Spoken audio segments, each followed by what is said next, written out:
What is up, everybody, and welcome back to the Small Lake City Podcast. I'm your host, Eric Nilsson, and here we are on episode 12. If you're from Salt Lake City, Utah, growing up, driving past Thanksgiving Point of the Mountain, Lehigh, was usually pretty boring. There wasn't too much going on, definitely not a lot of big office spaces. So the question is, what happened?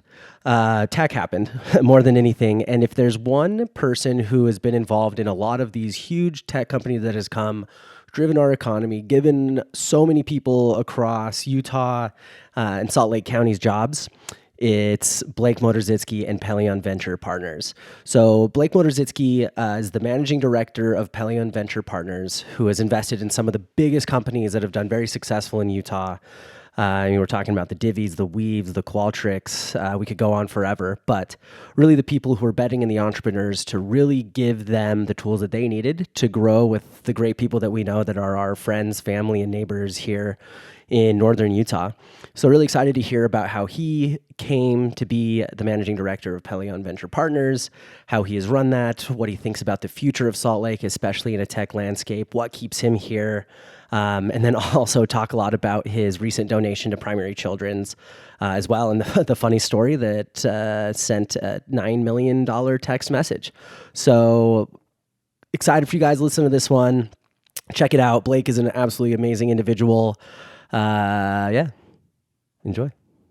Well, no, I'm so excited today, Blake. And I actually want to start with something kind of funny that you might laugh at. And it's like a Small Lake City moment in itself.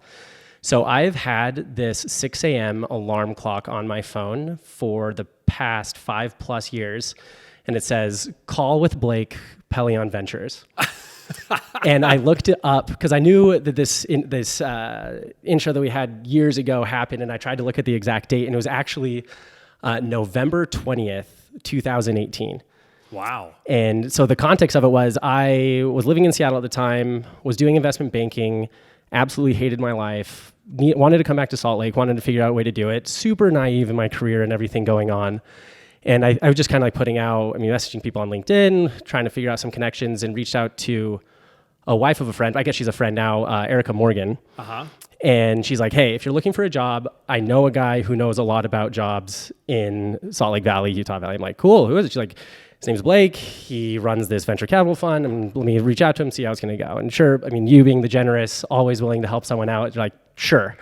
The only thing is, the only time I have is when I'm on this train, I think it was in Switzerland, at 6:30 in the morning your time. If you can make that work, we can chat. And I'm like, aye, Captain, let's do this. Let's make it happen. And it was like, when I look back on it, it's definitely cringy from my point of view, because it was one of those like, hey, Blake, like I want to move back to Utah. I want a job. Like, what do you think? And I could tell, like, in hindsight, you're probably paging me like, yeah, there's some good companies. There's some good things going on. Good for you. Probably a little bit more searching to be done, but good luck. And I think the last email I had was like, yeah, go look at Weave, go look at Divi, and have a good one. And so it's so funny that almost literally 5 years on the dot, here we are sitting in the Pellion offices, chatting again. Very different reasons, but all good nonetheless. Wow. It is certainly a small world, because like, as you were telling that story, like, I remember the conversation being on the train in Switzerland. Like, that was the triggering point for me. So, wow. 5 years ago. 5 years ago. That's amazing. Well, I'm glad it's still on your phone and we got together. Oh, it's never left. Like, it is my 6 o'clock alarm clock. So it probably, in the summer when I'm golfing and getting up earlier, it's 3 to 4 days a week. I see that now, a little bit less with the light, but definitely glad to be here. Definitely excited to talk to you about you today. And just to kind of get things started and kicked off, like, I know you're not from Utah originally, but from our neighbors to the north, not Canada, but Idaho. So just kind of want to talk through, setting the stage for you getting here and getting, Pellion started, but how was it like growing up in Idaho? I feel like when I talk to anybody from Idaho, it's either, I'm from outside of Boise, or I grew up on a farm. And it sounds like you're the latter of the two. Definitely the latter. I grew up in southeastern Idaho, little town called Bancroft, very small community. I joke with my kids that I graduated in the top 10 of my class in high school. Now, my kids will quickly then point out there were only 21 students, so graduating in the top 10 was pretty easy. But it was in the top 10, so I'm going with that. But yeah, super small town, farming background, the whole works. It's okay. I had a similar moment recently with being in I got third place in a half marathon. It was the Emigration. You go up the back of Emigration and down. Lo and behold, there's 3 entrants for my age group. So I see that medal. I'm like, 3rd place. I did it. Go with it. Go. Hey, nobody needs to know the details.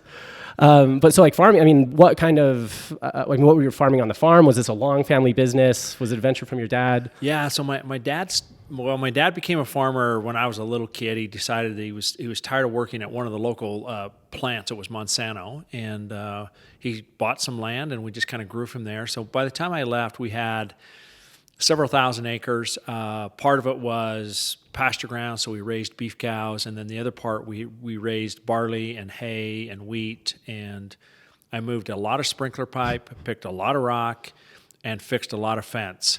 And my dad used to tell me, hey, you know what? When you grow up, if you go off to college, you don't have to move pipe or pick rock anymore. So I went to college. Eyes on the prize. Exactly. Yeah, I mean, so I serve part of my mission in Eastern Washington in a place called Ellensburg, where, I mean, one of the largest exporters in the U.S. for, I mean, hay alfalfa. The all goes mainly to Korea and Japan. But it was a world I didn't know I was ever going to learn so much about, and I spent a lot of time there moving sprinklers, picking out rocks. I remember riding in for the first cut one year. I was like, well, this is kind of interesting. You do this 3 times, and oh, all right, very new. I'm from downtown Salt Lake City, where I zero of this. But I'm sure it was like, I mean, set the stage for a lot of your, I mean, hard work, dedication. I mean, there's a schedule that always has to be done. The farm isn't going to farm itself. So I'm sure that helps set a lot of that stage for you. Yeah, it really does. And even what I do today, the mantra my dad has was, you never leave the field until the work's done. Well, lo and behold, the work is just never done. So you have to kind of figure out, you always have to be on, you always have to be creative. And there's a component of it where you have to be entrepreneurial because you just have to figure stuff out. No one's going to show up and move the pipe and water the grain and all that kind of stuff, and who's going to harvest it. You got to just kind of keep trudging forward. So as strange as it might sound, what I learned growing up, I look back now, it was very much setting the table, the bedrock for what I do today as a venture capitalist.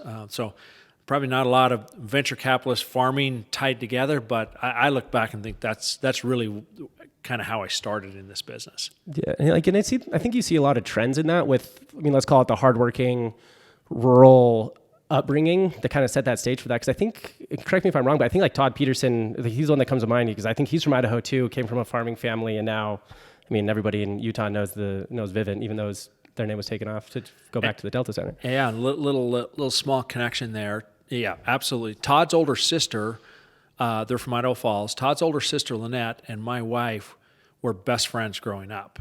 And so she remembers Todd as a junior high person and things like that. And so it's been fun for us and for her to kind of watch, what Todd has done here locally. He's amazing. He's been very generous and has built a great company. But yeah, super interesting connection from southeastern Idaho. Interesting. It's like a Salt Lake City, small to Idaho world. But it's funny how that all comes together. And it's so funny too when I'm like in my early 30s, and so I'm to the point where all my friends who went to like dental school, medical school, law school, MBA, whatever, they're now doing what they wanted to do.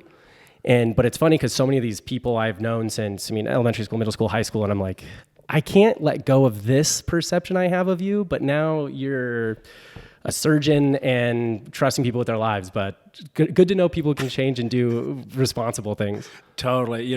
When I was in high school, it was funny. I was, one of the teachers said to me, you have the most potential, but you'll do the least with it because you're kind of a screw off. And I look back now, it's like that was kind of a motivating factor to kind of figure stuff out. But yeah, sometimes I wonder, the journey people take is a pretty wild one. Oh, and it's funny you say that because I was the same person. In hindsight, I realized I had like undiagnosed ADHD. So I was really I was kind of above average in intelligence, but got bored really quick and would just act out, be the class clown. Yeah. And the amount of teachers that would come to be like, Eric, as a person, I really like you. As a student, I can't stand you. Yep, totally. But lo and behold, I think early education system compared to what actually dictates success in doing it, it's kind of very disparate. And so I see now, I'm like, a lot of these things that quote used to get me in trouble are now boons to help me succeed. So it's funny how that all kind of comes together and grows from there. And cool. So you grow up in Idaho.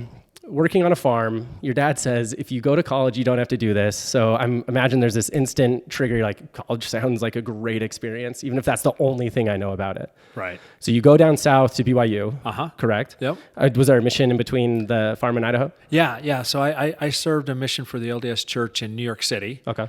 And that's actually how I ended up down at BYU. Is one of my really good friends who was a missionary as well asked me, what are you going to do after this is over with? I'm like, I don't know. I'll probably figure it out. He goes, I'm going to BYU. You want to go with me and we'll be roommates? And that's how I ended up in Provo. Kind of wild. There you go. Good friend. He's from Northern California. Actually lives in New Jersey now. And we ended up down at Provo, and I went to school at BYU. Awesome. Yeah. What was your experience? I mean, pretty typical experience at BYU. What did you say? I think I saw, was it history? No, I was an economics major. There you go. No, it was great. I loved it. And I wasn't really sure what I was going to do. And I liked economics, and I ended up getting a degree in that. So there you go. I mean, that is the goal, and you did it. Yeah, totally. I remember my mission president in like my last interview, exit interview, I can't remember what it's called, but he was like, Eric, just so you know, college is a hurdle. Get over it. And move on. And I didn't really understand it then. I have like this philosophy of professional development is like a pendulum swing where you just kind of constantly get narrower and narrower until you find exactly what's right.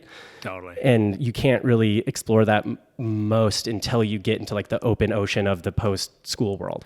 You know, it was kind of wild. I originally was going to go get a finance degree, and I'd taken all the prerequisites, and then my dad ended up having open heart surgery. And so I thought, well, somebody's got to go home and run the farm. I have a brother in graduate school. I have another brother living in South Africa. So I was like, okay, I'll go home. So I quit school, got engaged, quit school, moved home, ran the farm until springtime when my dad recovered, and got married, came back, and tried to sign up for classes in the finance program at BYU. And was quickly informed that I needed to apply to the finance program. That's how naive I was. I'm like, okay, how do you do that? And they're like, well, it's going to have to be next year. And I'm like, and then I had a friend like, hey, come and take a couple of econ classes with me. Quickly had the professors inform me that, people who get finance degrees are those who flunk out of economics, out of the econ program at BYU, which is kind of funny in many instances. But I loved econ and ended up staying and not going back into the finance program, which, by the way, is a great program at BYU. But for me, econ was where it was. But it was all because my dad had open heart surgery. Interesting. Yeah. It's funny how that one little thing sent kind of everything different, but I feel like it's also one of those experiences where everyone's always like, well, if this didn't happen, I'm so glad it would be here. But in reality, like most paths would end up that way anyway. Totally. But it's fun that it sent that context because I mean, I'm a huge fan of economics in like general. Like I studied finance at the U actually, but I love reading economics. I love thinking about economics. It's kind of like a good framework for my head. And so I think where you are now, I feel like it was part of that good foundation and framework to get to where you are today, where you can think about all these economic levers and their impacts on everything in correlation to, make decisions in where you're allocating portfolio. Very much so. When I was living in New York City, interacted with a lot of people that worked on Wall Street, and quickly, like the global economy and what that does to the financial markets are so fascinating for me, and supply and demand and et cetera, et cetera. And like, I don't think I fully understood what an econ degree would do, but watching real live firsthand how people were interacting with the global economy working on Wall Street was a really fascinating thing for me. Especially when you go from rural Idaho farming, then get shipped across the country to New York, which is, assume you were in like Manhattan, like downtown New York, which is polar opposite you could experience, but then also gives you this experience of like, center of financial markets, capital markets, people doing this. What does this mean? What does capital mean? And because like that's always one thing I envied of. So my mission, I was Spanish speaking, and some like my leadership roles were in English wards, but always had English missionaries around me, and they got this kind of fun experience like you did, where it's like, hey, members, like, what do you do for work? What do you like about this? And like kind of get this kind of preemptive start to what they wanted to study, what they wanted to do. And like one of my companions, by the end of our time together, he was like, I know I'm going to be an accountant. I know exactly what I want to do. I'm like, good luck. And in hindsight, also still good luck. Yeah. No, so, I fell in love with New York City. I just thought it was fascinating. By the way, I'd never been on a commercial plane until I flew to New York. And in my first apartment building that I lived in, there were more people in that apartment building than in my entire town that I grew up in. A little perspective for you. Yeah, and so I was such a fish out of water, and so I didn't know what, but there was just something special about New York. And I mean, even today, my wife, my kids, we all love to go to New York, and there's nothing more special than New York, especially at Christmas time. Oh, totally. The energy's completely different. It's amazing. Yeah, it's like one of those things. I was talking to someone recently, and it just kind of came up randomly, like, would you want to live in New York? And I thought for a sec, I was like, at one point in my life, the answer was yes. Now, it'd be a little much, right? Just because, where I am at quality of life, the thought of just being like, okay, so subway every day, everything's going to take you 30, 45 minutes to get to. I'm like, maybe if I was a little bit more comfy than it would be. But to that point, I still have so many friends that live there, love visiting them, love that energy. There's something so special about it. And I mean, I think I go back, at least personally once a year, sometimes for work, end up there for other random odds and ends. It's a great city. It's a great city. Yeah. So you met your wife at BYU, I assume. Yeah, she was actually working in Provo. I was going to school, and my roommate and her roommate were dating. Classic. And that's how we met. And then, of course, I will tell the story that she chased me, but the fact of the matter is I chased her for a long time, and 18 months later we ended up getting married. Hey, that's awesome. In Utah speak, 18 months is a long time. Oh, yeah. I was interviewing, his name's Lauren Warner. He's the founder of Honest Eatery. And he had a similar story. He went to BYU, met a girl. Well, actually, no, then he met a girl in Guadalajara. And I assumed, just assuming LDS standards, pretty quick, he's like, no, we dated long distance for like 5 years while I was doing this like oil and gas consulting. And I was like, that is like an eternity in LDS years. But totally. So that's awesome. And I know that, so you guys go up to Idaho, your dad has surgery, take care of that, come back down, get let down of finance, start econ, and graduate from there. And where was your head at this point? Were you pretty focused on, where does VC lie in this? Where was your career aspirations at this point in your life? I had no idea what VC was. So how I got into this was, got married. I needed a little part-time job. My wife was working for a company called WordPerfect. Mm-hmm. Now, WordPerfect, for everybody out there, they controlled probably 80-90% of the word processing market when we lived in a DOS world. Yes. So I just dated myself. And I got a little part-time job. I was a security guard while I was going to school for WordPerfect. Ended up doing a summer internship for them living in Halifax, Nova Scotia in their sales organization. Wow. Amazing.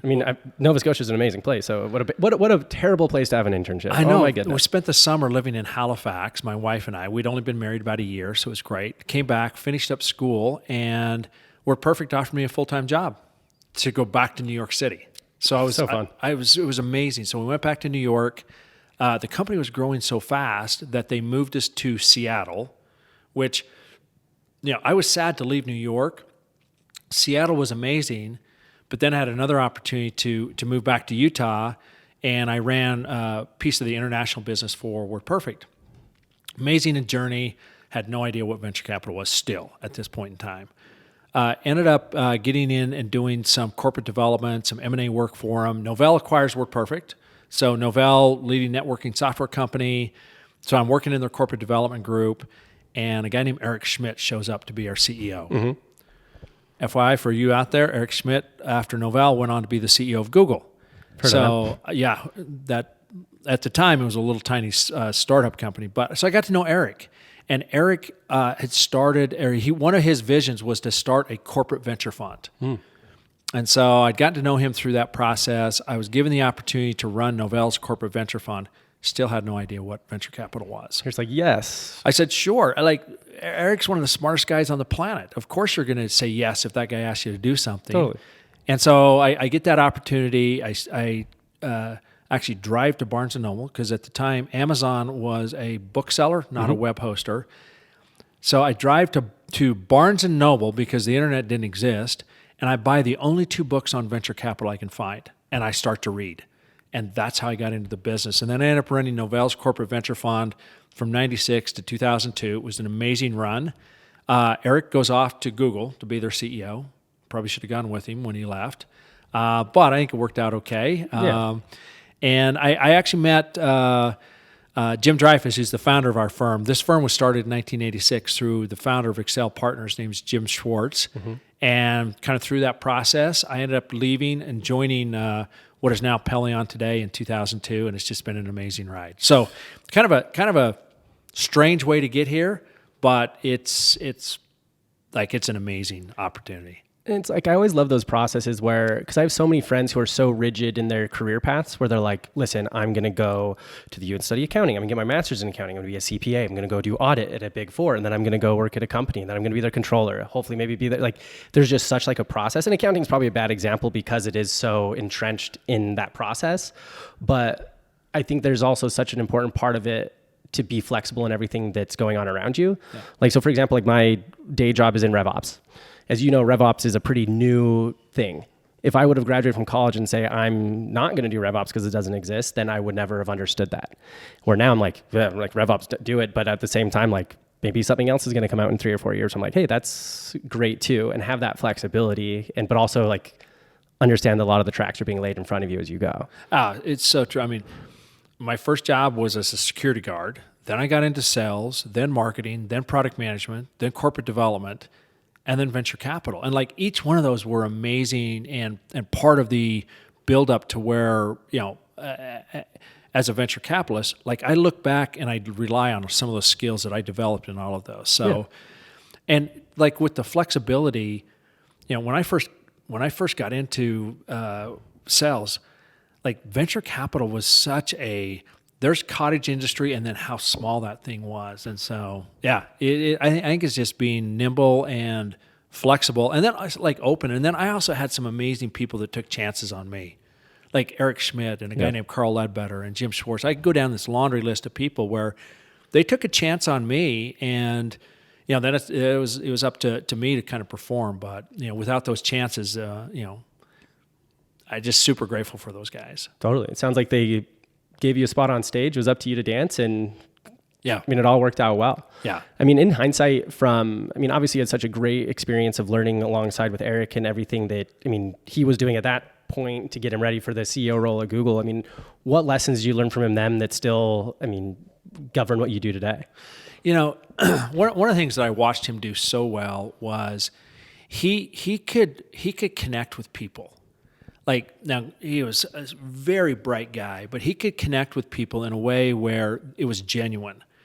And, he wasn't expecting anything in return. He was just connecting with somebody because he was interested in who they were. So taking an interest in the other person, like you really kind of start a foundational thing. That was like one of the great skills that or lessons that I learned from him. Because in this world, we're constantly having to connect with entrepreneurs and co-investors and what have you.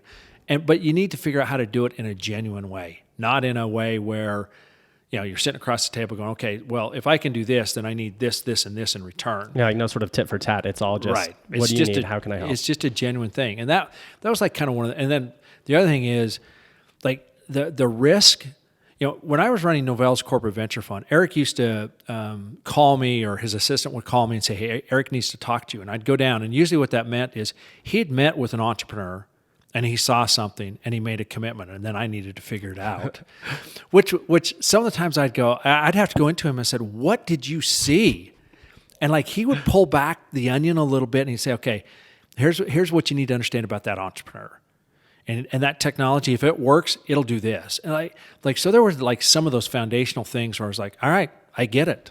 Yeah. And I love how all the experiences you had, like you're saying, it started off, except for probably the security guard, but that's important in the story nonetheless. It allowed me to do my homework while I was sitting at a desk. Exactly. We all had those jobs during college that we were very grateful for. Right. Mine was at GNC. There you go. But it's so funny how you have, the sales experience, this marketing experience, this product experience, corp dev experience, which, if you could piece together a resume for VC, that's great. Yeah. But the only thing I didn't do was write code. And, and I took some classes on how to write code, but you don't want me writing code. But yeah, it was super foundational to what I do. And especially like thinking about, because it sounds like Eric had, obviously a good head on his shoulders, understood what he was looking for, and can kind of identify these niche things, whether it be with the product itself, with the entrepreneur themselves, that, I mean, I feel like educate a lot of what you do today. And when I was listening to your most recent podcast that you did with Silicon Slopes, you were talking about the Cloudflare business and like that investment. And it's so interesting how, oh my gosh, I can't think of the founder's name, but Matthew Prince. Yes, Matthew Prince. Thank you. Matthew and Michelle. Yeah, and how they're talking about they came in. I think it was like a board meeting or something, but they're like, "What are you guys like? Oh yeah, cool. You're going to do this for the internet." Like, no, we're going to power the internet. We will be the internet. Yeah. And so it's fun to have those moments and then see it come to fruition. And I mean, obviously, all boats rise with high tide in your position, but yeah, I mean, look, great visionary entrepreneurs that are going to change the world. I mean, we're sitting actually, we hadn't even invested in Cloudflare, and Matthew's comment was, I'm going to power the internet. And Michelle Zatlin, who's his co-founder, kind of looking at him and going, wow, that's pretty amazing. I mean, the two of them were just graduating from Harvard.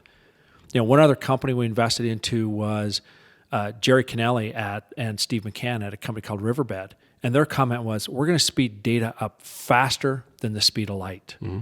And like these big audacious claims, and you're just like, wow, all right, if that's right, you want to be partners with those people. And so that's kind of one of these big audacious and entrepreneurs, they're just such rock stars. And that's the people who are going to create these great big companies. Totally. And I mean, you see that in the world today where tech is driving the world. I mean, all of our problems are slowly becoming solved by tech solutions. And it's so interesting to see how, I guess taking a step back, humans are one of the only animals that we can visualize something, right, conceptualize something, and then make it a reality. Yeah. And there's been few things we haven't actually done. I mean, we've done like the internet, like the thought of just like data can be stored on like some, wafer, and then all of a sudden it can get transferred over our heads here is wild. Yeah. But we can make these things come to reality, and it's technology, and technology only grows, exponentially, if not faster than that. Yeah. Well, a company right here in Utah called Fusion.io. David Flynn and Rick White. It was some people would say it's a storage company, but what they invented like changed the way solid state storage interacts with the internet. Yeah. It's pretty amazing. Totally. Yeah. And so I love that you had these experiences with Eric where he's like, well, I think you're thinking about it maybe a little bit, maybe myopically or whatever, but here's how I'm thinking about this and how I see this going through. Right. If you could go back to your, early VC days and how the way you thought about things or the frameworks you had, what would you tell them then? Oh, well, first of all, I'd start off by saying, risk is a good thing and failure is a good thing. I used to get a lot of anxiety over failure, but in VC, you have failure every day. And so like I'd go back and say, you know what, you're going to be okay. So failure, and then like continue to look for those, the Matthew Prince, the Jerry Kennelly, the David Flynn's, the list goes on of these great entrepreneurs that have these audacious visions, because that's who are going to change the world. We can go down the list of people here in Utah that could range from a Blake Murray at Divi, or Brandon Rodman, or Ryan Smith, or Aaron Sconner, Josh James. The list goes on of all these guys and what they've done. I think so. If I'm in a younger, I'm like, look for those characteristics, because there is a difference. There definitely is a difference. And is there any identifiable characteristics that you look for in people like that? Their vision is so big that I had somebody call it, they dent the world. And when I say dent the world, they're going to make a difference, and they're going to make a difference in people's lives, in the technology. They're going to advance something. And look, they're all. I'll use the term very. They're all a little crazy. Yes. And when I say crazy, they have to be. When you think about what they built, there's a crazy notion to them, because they're pushing all in on one thing. Yes. And it's that company, and they're going to win. And you love that sort of thing. I remember like conversations with Blake Murray about Divi. For those of you out there, Divi was an expense management platform. That doesn't sound very exciting. But when you look at what he built in the fintech space, and then he brought amazing people in alongside him, it was pretty amazing to go from something so, what I'll call boring as, financial expense reporting, to building a company that sold for $2.5 billion 3 years later. So that doesn't sound very boring to me at the end of the day. No. And by the way, though, for those of you who haven't met Blake Murray, he's pretty amazing. You should get to know him. He's a pretty good guy. Love that. Yeah. But it's like so funny too, because you look at a lot of the, hallmark Utah startups that, have massive exits, the Qualtrics, the Divi, just the typical names that you always hear, MX Divi, et cetera. At face value, a lot of them seem very boring. Like you're Qualtrics, you're like, oh, surveys. Yeah. Great. But obviously is a huge, massive business that continues to grow. And so many companies need it for a plethora of reasons. And so I think it's so fun how we've had these Utah entrepreneurs find these niches, relentlessly go after it, chase after it, and make it a reality. And it's so fun that we've been able to do it in our backyard without having to, go to Silicon Valley, go to New York, go to all these different places and really create this unique place. Like I was reading this book called... I can't remember the name. I'll probably edit it in after. But it's this guy who used to work in VC, but then, essentially just looked at all this data to find these trends in entrepreneurs.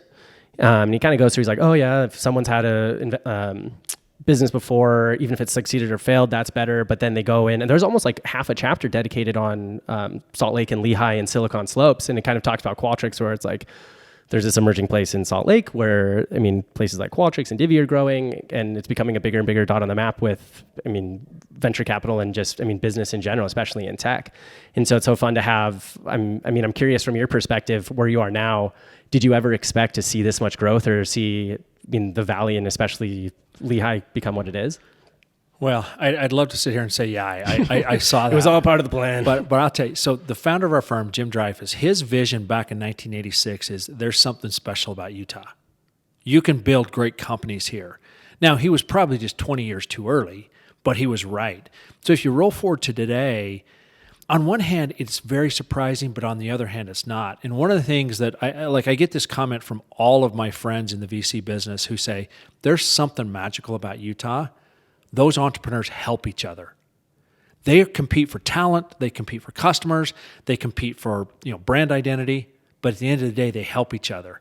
And I think that's super unique to this marketplace. And I think that's why you've had, we mentioned Todd and Ryan and Josh and Aaron Sconner, all those guys. Like I watched those guys help each other as they were building their businesses, and they'd get together, and then that next generation, Brandon Rodman and Blake Murray are actually cousins.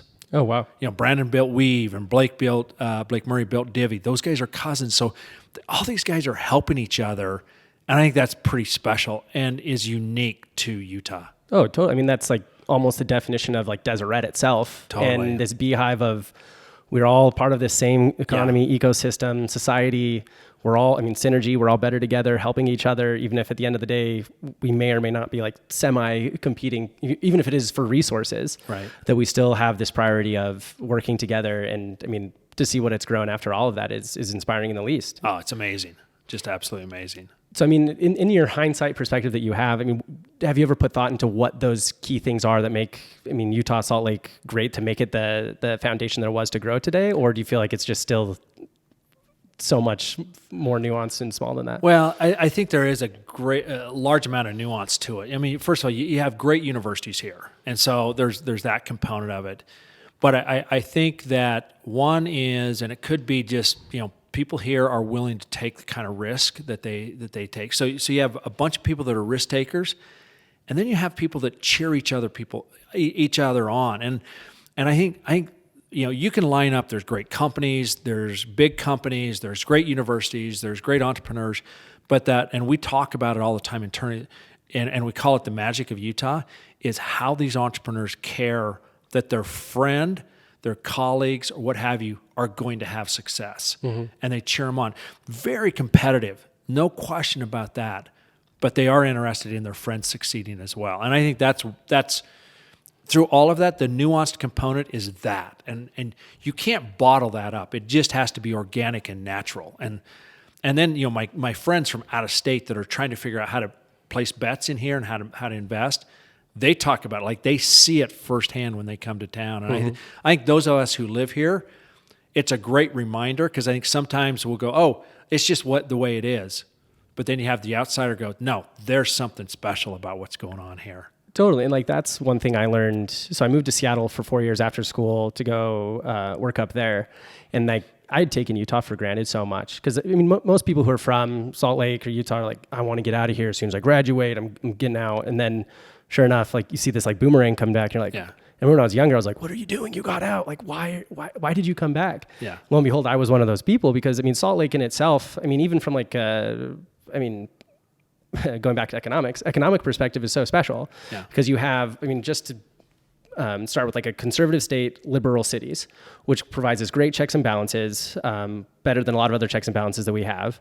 Then we also have a younger population, which I mean, trends everywhere else isn't the same. So all of that gumption, that drive, you have, let's call it traditional values, which provides a ton of why power to all of these people, entrepreneurs, Right. I mean, down to the AEs, product support, CSMs, of getting it all done. And that also provides a great culture of prioritization. Like, I mean, when I was in Seattle, work was work for a lot of people and they didn't really have a lot of things out of it. So they just leaned into it, which is fine. Like, I'm never going to tell someone don't grind on what you want to do and prioritize your time wherever. But here it's like, hey, like I need to go home to my family. Yeah. I need to go home. I want to go and explore the mountains. I want to get out and be here. And so I feel like that creates a good sense of community amongst all these people. And it drives people from, I mean, how many people have moved here just to work here because of the growth? We just funded a company where the founder, longtime Silicon Valley, moved here, and wants to build his next company in Utah because of all the things you just described. And like, it is fun to watch and it's fun to have been part of it. You know, I've been in the venture industry since '96, always in Salt Lake. Now, I spent a lot of time in Silicon Valley just by the nature of what we do. But, you know, just like we call it, we group it into different waves, and we think we're in about wave 5 right now of what's going on here. And the other thing is you don't have to move your company anymore. Like when I graduated from college, the direction was, okay, you got to move away to get a job. You got to move away. And that was kind of the mantra. Today, that's not the case, and it hasn't been for several years. Like you can graduate and you can build a pretty massive career just staying here locally, and you can build a massive company without having to move it anymore. There was a time when 10, 15 years ago, you'd have to move to Silicon Valley. That's not the case anymore. Yeah, that experience was so niche to there. And then now, I mean, you can have that same experience here and not have to uproot everything and still have that quality of life that we have. Right. And I mean, to pair that with, I mean, remote work and everything else, like, why not? Why not? Why not? Because I was the same way. I mean, I didn't necessarily want to leave Utah at the beginning, but then people were like, hey, if you want to create value here for yourself, you have to go get experience somewhere else. Yeah. And I think I was one of those last kind of people that had that thought process behind it, because now I just see people like, yeah, we might as well stay here. There's so much going on. Why would I go anywhere else? Totally. And it's so fun too, because you probably don't know this, but last year I spent 6 months traveling in a van around the country working remote. And like I always had this like idea that I would find this perfect place that I've never been to, and like this is going to be my new home. And there were a couple that like tickled my fancy, but at the end of the day, like didn't work out for very core reasons. But at the end of that 6 months, I was like, oh, actually Salt Lake is pretty great. Utah is pretty great. Yeah. And like, cause you'd go to these places, I mean, even like upstate New York and like Pennsylvania, where these old factories, economy's not doing well, people aren't doing too well, or other places where you're like, oh, this is really boring and like not many people, not enough exciting activities like we have here. And like all of a sudden we have this dot in like almost the middle of the US that has all of these great things happening. And I was like, yeah, like that's actually where I want to be. Yeah. Totally. I mean, and like what Clint Betts and those guys have done with Silicon Slopes to create a community, like everybody just wants to be involved. And it's just, you go to events and the energy is just, it's amazing. Totally. It's absolutely amazing. It's like every time I go to Silicon Slopes, I always go through this process of like dragging my feet. I'm like, do I really want to go? It's a lot of people. Am I going to get something? But every time I walk out, I'm like, this is cool. Like there's something happening here. And it's finally to the point where we recognize it and can like value it, and kind of out of this, I mean, validation hypothesis phase to be like, well, actually like things are going well. Right. But I want to come back to your point that you had. So you say that we're in this fifth wave here. I mean, high level, what are these first 4 waves and what did those look like? And what does it look like after this 5th wave? Well, look, the first 4 waves were like kind of that building phase. You know, you can go all the way back to the ARPANET. University of Utah was the 4th node on the ARPANET, which was the precursor to the internet. So you kind of had that wave. And then you had like John Warnock from Adobe and Ed Catmull from Pixar. You had all that technology that actually came out of the University of Utah. Then you had, the Alan Ash and Bruce Bastion were perfect. The Drew Major and his guys, the Superset guys that did Novell.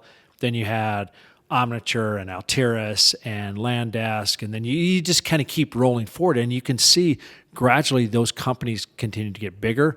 The number of companies continue to get larger, and so today we have this well-established. You can build a great big company, and there's lots of them here. We have companies, be it Facebook or Oracle or Symantec or Adobe. You can go down the list of companies that have big offices here. I mean, Goldman Sachs might be their second largest office is here in Salt Lake City.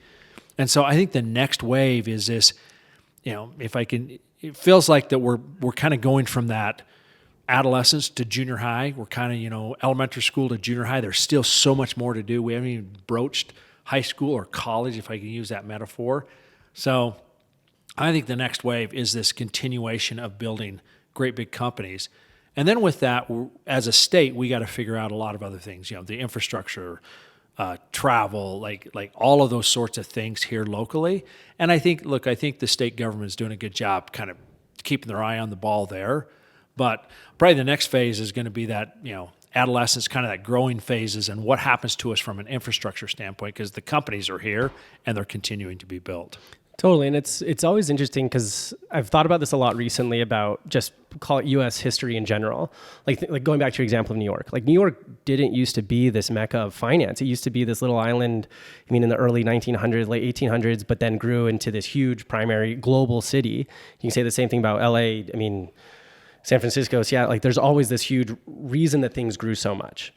And then now things are starting to change where you're seeing these tertiary cities become these secondary cities become these primary cities. And a lot of it has to do, with tech growth. And going back to my example of like liberal cities and conservative states, where you see this not just in Salt Lake, but you see Austin, you see Nashville, you see Charlotte, you see Charleston, you see Miami, all of these same sort of like economic like petri dishes, right? And they're all growing very, very well. And especially with, Utah's always been very pro-business. The example I always like to use is even back in the Disney Channel days when they wanted to film a movie, it was always here. Always in Utah. And it's so fun to see kind of that investment, that priority, free capital, kind of what it's shaped its way into and only continues to grow. And it's almost like the thought I was going through in my head when you were talking about what's kind of shown up here, especially these bigger companies that aren't from here moving here. It's almost like this like tractor beam or gravity pull that we keep becoming like almost a bigger planet or moon, and it just sucks everything in and you can't ignore it anymore. Like, I think Goldman's a great example. They used to have the small office out on Chapita Way, kind of as like this hypothesis, and then they have 111 and they build 222. And it's like, obviously someone sees something there and here. Yeah. It's so true. I just think it's going to continue to just expand and grow, and that's going to come with a lot of headaches, but man, they're great headaches to have because we can figure them out. And like, it's always going to be, ebbs and flows, peaks and valleys. And especially in tech in Utah, everywhere right now, it's definitely a little bit of a valley. There's a lot of, excitement with, all the buzz of AI and everything going on from there. But at the same time, capital markets are interesting. And so I guess at the current state of the economy, what's your general philosophy right now? Are you, placing big bets? Are you kind of biding your time to see how things go? What's your thoughts on the current landscape? We're super bullish, and part of that is driven by pattern recognition. So, I lived through the internet bubble bursting, and after that happened, great companies got built.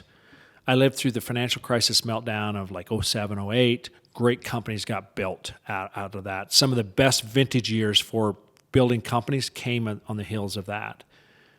The last few years, it's been, you have a pandemic, you have rising interest rates. Like it's been chaos from a bull market to a bear market. I'm very bullish that 24, 25 are going to be great markets. They're going to be great times to build companies.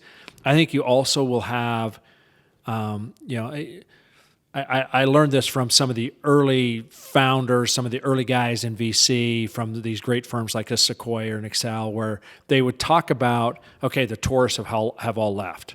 And I always thought, I never really had an appreciation for what they were saying, but building a company is hard. Yep. And so, I think you're going to get back to a lot of maybe some of the fundamentals, profitability, cash, growth, metrics in the business. All of those sorts of things matter.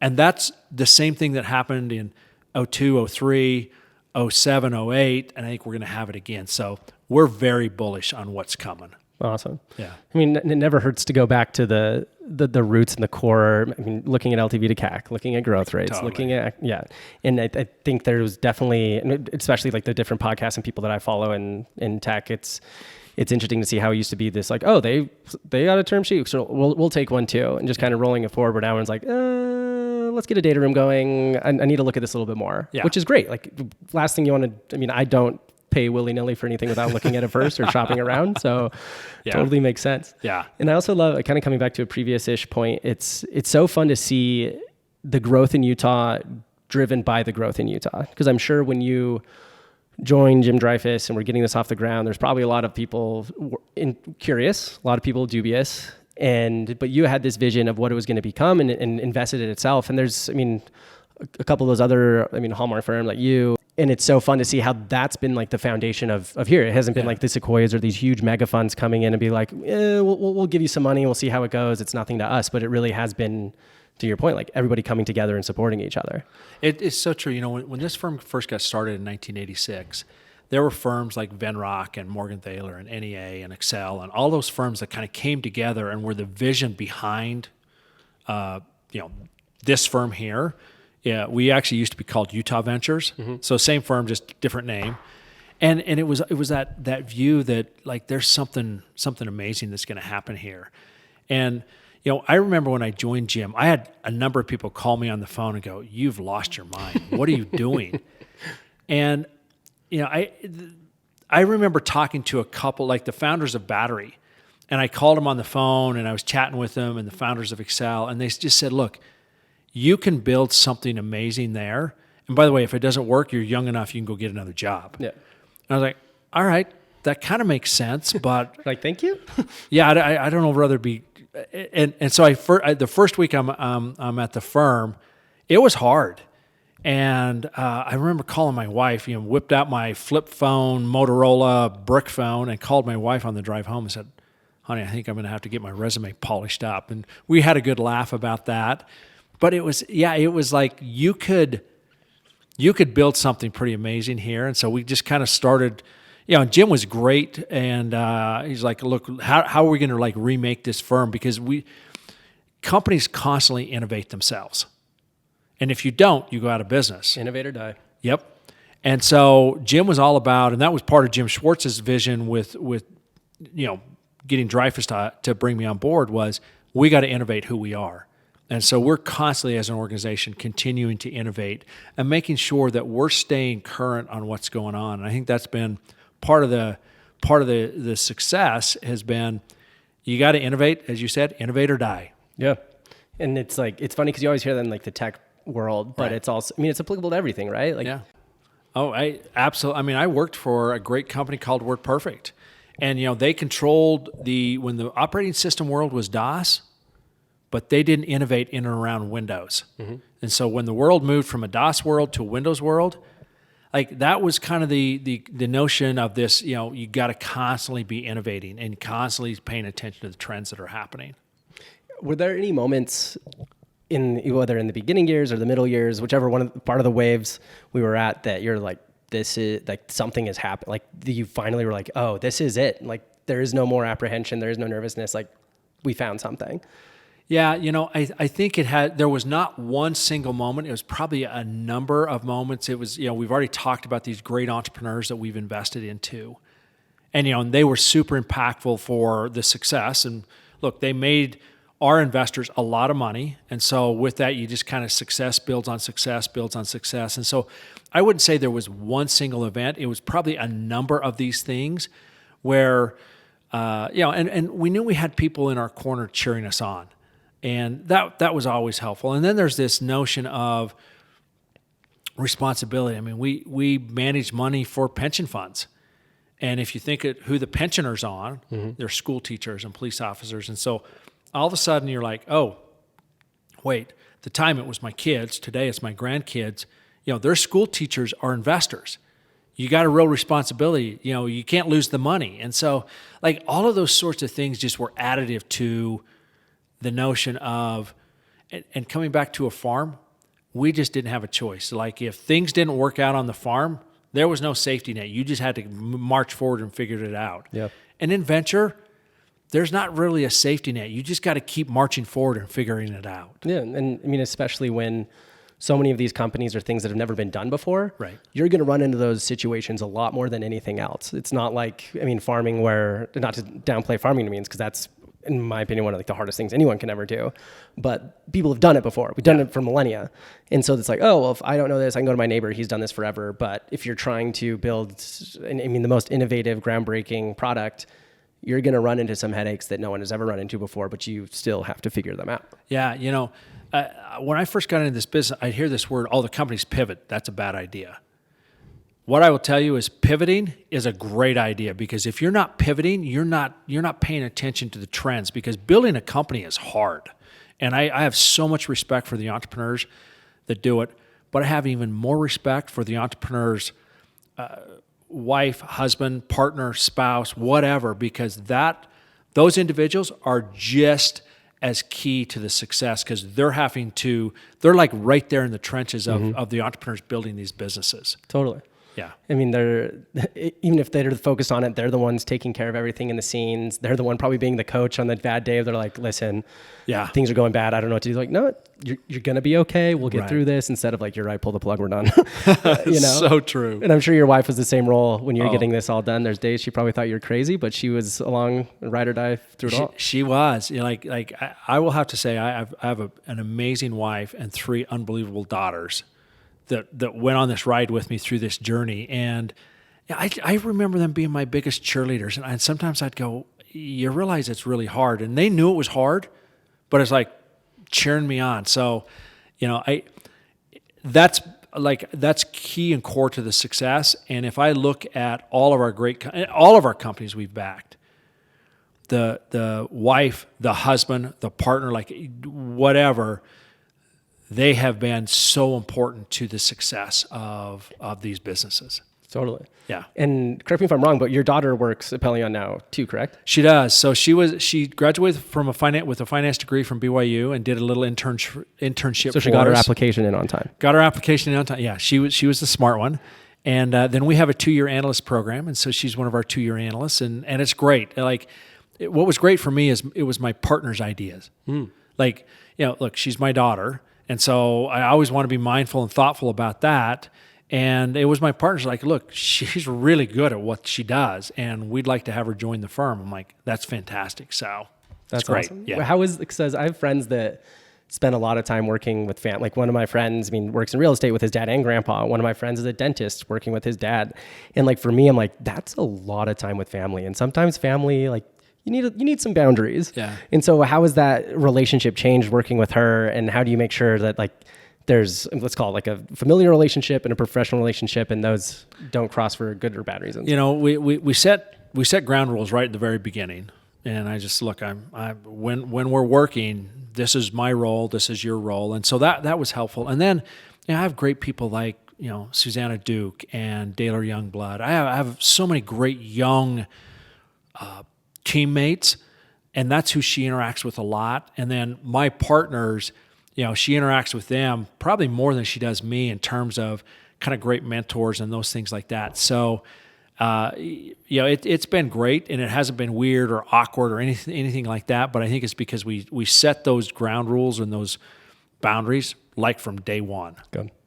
Because, and I think as someone who's been kind of watching from the sidelines, I feel like you've treated Pellion is almost like this professional sports team, because I feel like everyone that you've brought on, I mean, most recently, correct me if I'm wrong, it's not most recently, but like Sterling Snow, for example, like he was someone I was following, because I mean, obviously exec in RevOps, so someone I followed, all of his team Utah, everything. And I feel like he's been someone who has been good about creating kind of a community amongst almost like the Silicon Slopes community. So I'm just curious about your like philosophy on bringing people on board, filling those seats, needs being filled, or maybe it's less intentional than I think. No, it's very intentional. If you think about, and I'll just continue on the sports analogy, championships are won by great teams, not by a single person. And let's just take the New England Patriots. I don't know, Tom Brady has what, six Super Bowls, 7 Super Bowls? I'd have to go back and look. I'm guessing, like, Tom is a great quarterback, but we can go down the list of his teammates. Had they not been there, Tom would be seen as a great quarterback and probably not have as many Super Bowls or maybe no Super Bowls. So, in our view, championships are won by great teams, and you need to have, I'll mix metaphors here. I'll shift away from football, but you got to have a power forward and a point guard. Like, I'm guessing the Utah Jazz did not want Karl Malone playing point guard. That makes sense. But they needed John Stockton, and they didn't want John Stockton playing power forward. So everybody has to have their role on these championship teams. I mean, look, maybe Michael Jordan can play whatever he wants. He might be the only person on the planet in the history of the world that could have done that. But he had great teammates. He had a great center, a great running mate like John Paxton, Steve Kerr, spot up. Like, who would have thought that? How important that role is. And so when you think about a team, and that's the way we view it, so be it Sterling Snow or Tyler Hogue or the list goes on, these guys are great and they bring so much greatness to the organization because they just bring something that when you pour it in, it just gets better.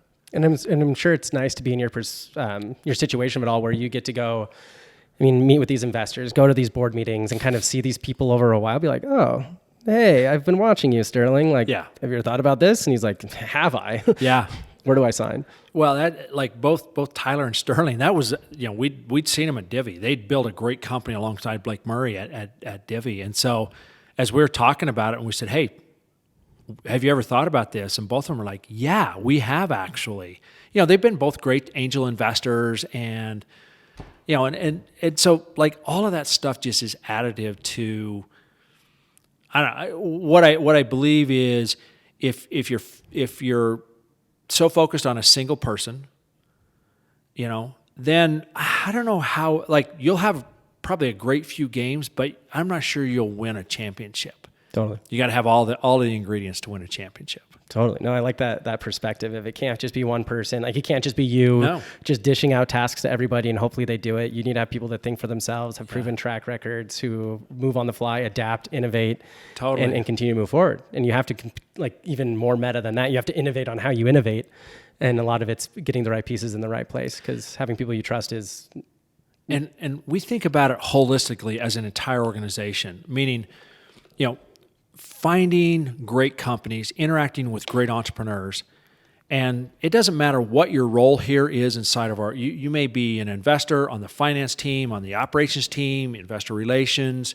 It just doesn't matter. Everybody has the responsibility to find great companies because, somebody may be, their sister-in-law is building a great company. And we want to know about that. Mm-hmm. And so we turn everybody loose and it really works. That's really awesome. Works. Yeah, it's so fun that everyone's on the same page and continues to move forward. And I know that I love, like, kind of going back to a previous thing we talked about, like the authenticity of things. And we talked about it in context of entrepreneurs because, you'll run into the people who's like, I want to be an entrepreneur because I want to be rich. Yeah. And if that usually doesn't work well, but if someone's like, hey, listen, I found this problem, I'm very motivated to solve this problem, and I'm determined enough that I won't stop until it gets done. Those are the people that change the world, are most successful because they're motivated by the change or the vision that they have, not necessarily by how many zeros are currently in their bank account. It's so true. So the zeros in your bank account are a byproduct of doing something special. Yes. Like, that will happen, but if that's your motivation, it won't happen. If your motivation is you're going to make the world better, you're going to change something, like all the dent in the world, like, if you're doing that, this stuff in your bank account just happens naturally.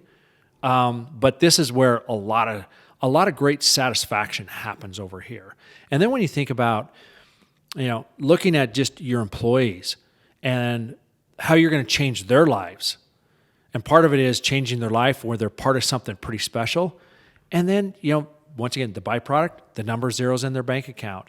And then what they do with that from a giving and a helping perspective, like, that's the other thing that I think people should be always thinking about is, somebody gave me a chance, how can I also give back? Totally. And I've always tried to have that as much as I can. I'm not in like a position like you to give back as much, but if, a student from the U reaches out and says, hey, I want to get into this. How do I do it? Like, let's chat. Or if I try to do as much as I can, but can't to necessarily the same scale as you.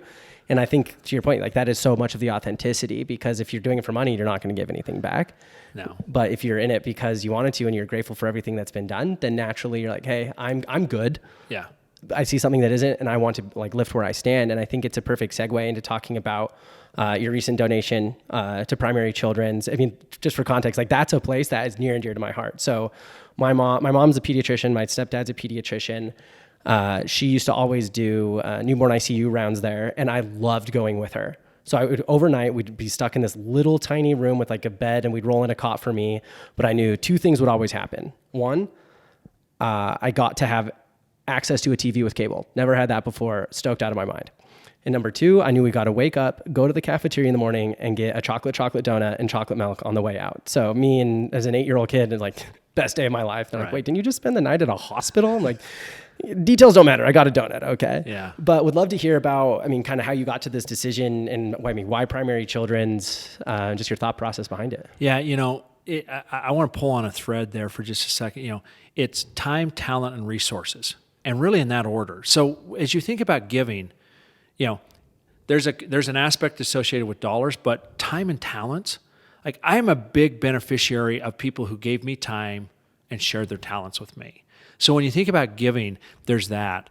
The Primary Children's Hospital journey for my wife and I started 30 years ago. Wow.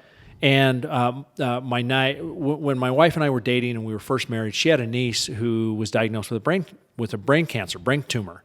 And she was treated at Primary Children's Hospital. And so we spent a lot of time there with her niece. And, she ultimately, it spread to her spine, and she passed away.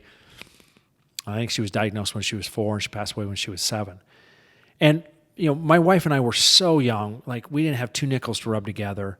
And my wife made herself a commitment. If I'm ever in a place where I can give more than, pennies by the inch or what have you, we're going to do that to Primary Children's.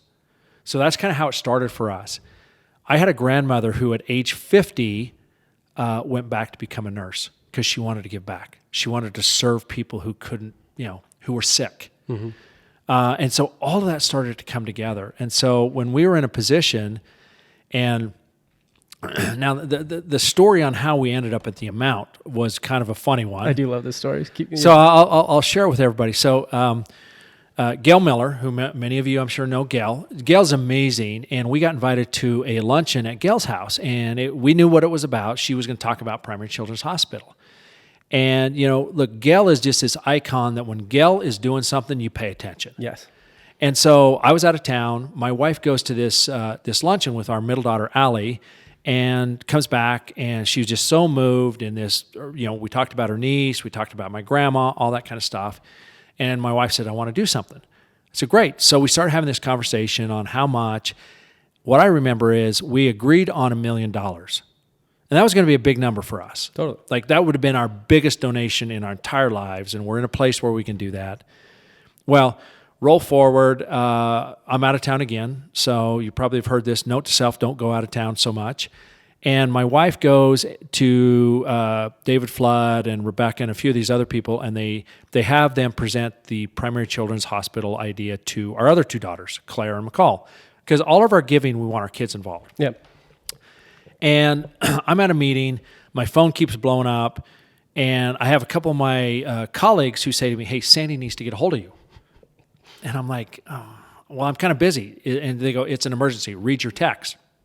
So I start looking at my texts, and there's like 5 or 6, maybe 7 text messages from her. And the first 3 or 4 are like pretty mundane. Like, hey, I put them in the categories like, we're out of milk. Can you pick some up from on your way home?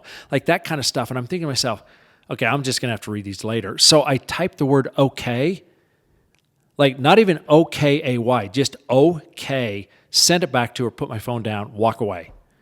Well, a couple hours later, I'm reading my text. The very last text from her is, hey, I'm sitting here with David Flood. We're talking about Primary Children's. The girls and I want to donate $10 million. And yes, the blood did rush out of my body. I had to go into the bathroom and throw up. I'm like, what did we just do? How can I unwind this thing? And so that's what's going through my head. I don't even know how to like call my wife. I'm just like, what just happened? Are you sure she didn't mean $1 million? I thought that's what we decided on. But then I looked at something else. So there was a bunch of texts. So we have a family text thread. And it was my daughters, my son-in-laws, and I started to read their conversations. And I started to think about my niece, Kristen. I started thinking about my grandma. And I'm still kind of sick to my stomach because at that point I'm thinking to myself, oh my gosh, I got to liquidate a whole bunch of stuff, taxes, all this kind of stuff. My business partner, Chris Cooper, who was with me, he just kind of looked at me and said, you know what, you're going to be fine. One of my other colleagues, Latia, she said, Blake, you got this. You can do this. So I listened to a voicemail from my wife, and the voicemail was like, hey, I've already talked to our family office person, this guy named Darren Henderson from Corient, and we're fine.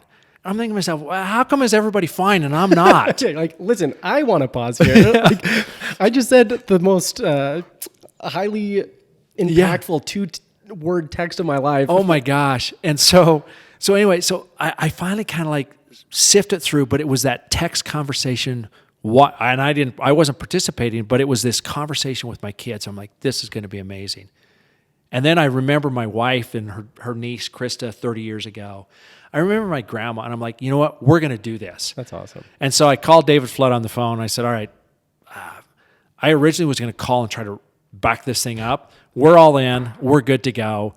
And then we kind of just left it at that. And this has been a while ago. And then they talked to us about, naming something after us at the hospital. And I wasn't real sure about like kind of doing some of this stuff anonymous. And, Gail had given us some advice. She said, Larry and I in our early days, we wanted to be anonymous. And then somebody said to me, we donated because we heard you guys were going to donate. And I said to Gail, the only reason we're donating is because we knew you were donating.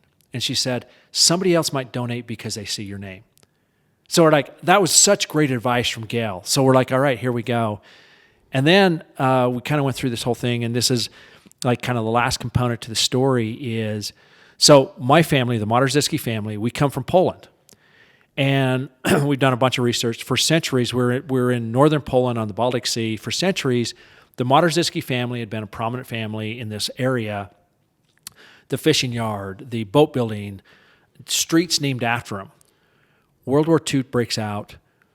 The Modersitzkis become war refugees. Everything is wiped out. Like basically what's left of the town my grandfather grew up in is basically a concentration camp. Woof. And so I roll forward, and I was like, okay, so 2 generations later, we went from a prominent family to war refugees to fleeing to get out of Eastern Germany. Some of them didn't make it. We don't know what happened to part of the family. I can restore. So this is not about the Blake and Sandy Modersitzki. This is about the Modersitzki heritage of my great ancestors that lived in that part of the world where, their name gets to be up on a building again the way it was prior to the war. So like there's so many great experiences that have come out of this thing, and we just couldn't be happier to be involved with primary children. So that's our why. We've always wanted to be, education, healthcare, helping others. That's kind of our why, and this fits right in the heart of it. But yeah, the journey to get there was a little rough, not for my wife or my kids, but for me, it was a little rough. Yeah, I mean, understandable. If someone were to say, oh, hey, we agreed on this, and then all of a sudden, hey, we're just going to 10X it. I just need your okay. And then, oh, there it is. We're doing it. And then I can totally understand like your mental battle where you're like, how am I going to back out of this? Totally. But when you kind of start putting all this stuff into perspective, what I realized was my insecurities around it just didn't matter because there's such a greater purpose that's behind why we did it that I'm like, you know what? We're going to do this, and we're going to have a fun time doing it, and we're going to follow Gail Miller's advice, and we're going to tell people why we did it, and if somebody out there hears the story and gets a chuckle out of it, and by the way, you know what? $10 is meaningful. Yeah. It's super meaningful. And so I also love how so much of that is like the history of your grandma, the history of your niece, and all of this, but then also with today doing this with your daughters is so impactful, because then it sets this, springboard for them and showing this is how we give back. This is what it's all about. So they take that with them and carry it forward as well. Yeah. I think we should always be thoughtful about looking forward. I benefited from people ahead of me on the trail.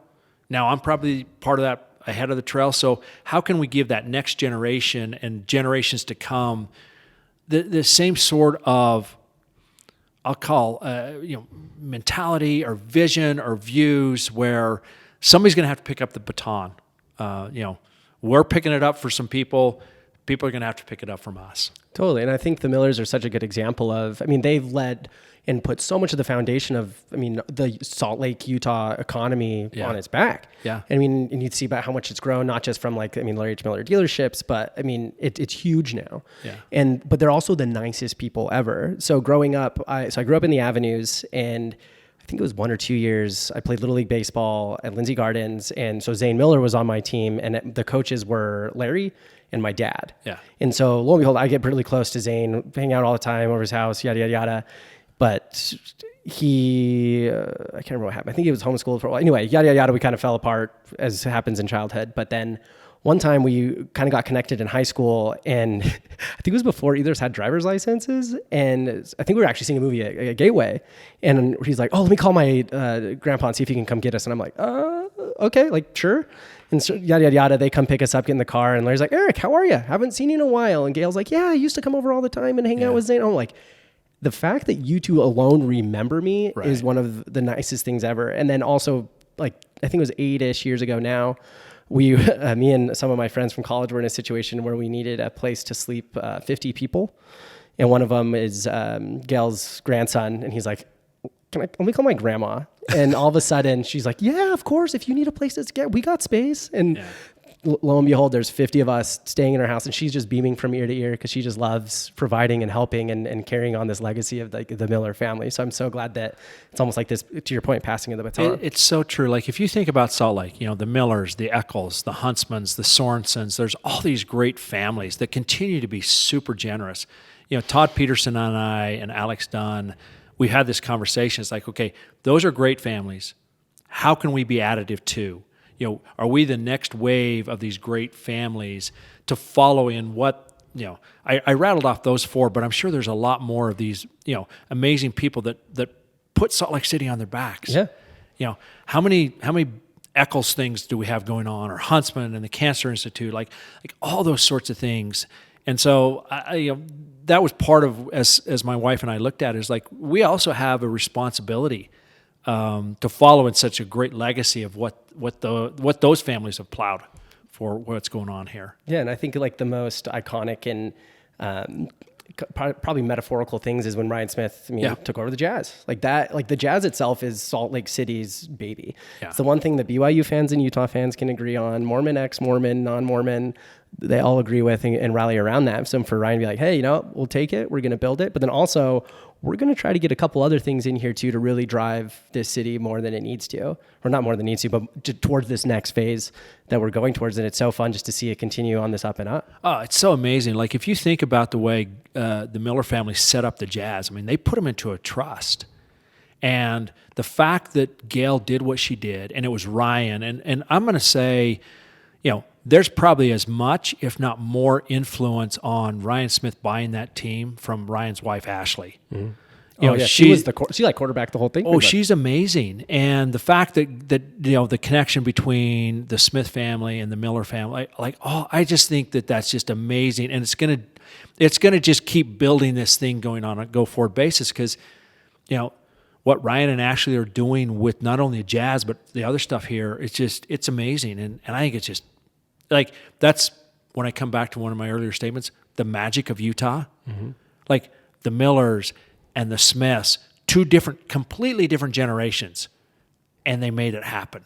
That's what's just so special about this place. Totally. And I love even going back to another point of successful entrepreneurs and their support group, their wives behind them. Great example. Ashley's like, hey, listen, I got this idea for the Jazz. You're like, well, let's do this. And she was such an important part of that. And I think she doesn't get enough credit for it, but totally does that. Yeah.